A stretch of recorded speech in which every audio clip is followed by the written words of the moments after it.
হাতুড়ির শব্দে ভাঙা পাথর জোড়া লাগছে। একসময় ধ্বংসস্তূপে পরিণত হওয়া সরু গলি আর পুরনো দোকানগুলোতে আবারও ফিরছে জীবনের ছোঁয়া। সিরিয়ার আলেপ্পোর ঐতিহাসিক পুরনো বাজারকে নতুন করে সাজাতে দিনরাত কাজ করছেন পুনর্গঠন কর্মীরা। প্রায় ১৩ কিলোমিটার জুড়ে বিস্তৃত এই বাজারে রয়েছে অসংখ্য পাথরের খিলানযুক্ত গলি, কাঠের কারুকাজ করা দরজা আর শত বছরের পুরনো স্থাপনা।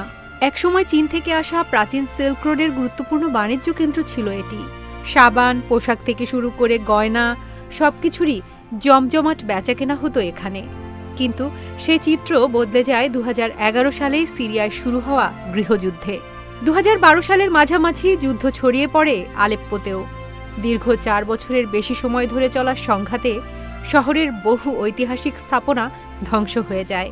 বিমান হামলা আর গোলাবর্ষণে পুড়ে যায় পুরনো বাজারের একাধিক অংশ।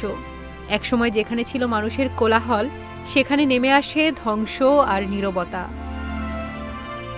২০১৬ সালের ডিসেম্বরে আলেপ্পো সরকারি বাহিনীর নিয়ন্ত্রণে আসার পর ধীরে ধীরে শুরু হয় শহর পুনর্গঠনের উদ্যোগ।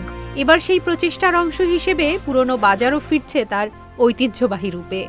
আগা Khan development network, UNESCO, Syrian development organisation এবং দেশটির সংস্কৃতি মন্ত্রণালয়ের যৌথ উদ্যোগে ইতোমধ্যে বাজারটির অর্ধেকের বেশি অংশ পুনর্বাসন করা হয়েছে।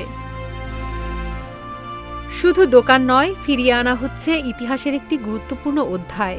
পুরনো পাথরের দেয়াল, খিলান আর কাঠের নকশা সবকিছুই যতটা সম্ভব আগের রূপে ফিরিয়ে নেওয়ার চেষ্টা চলছে। যে বাজার একদিন যুদ্ধের আগুনে পুড়েছিল, সেই বাজারেই আবার জ্বলছে আশার আলো।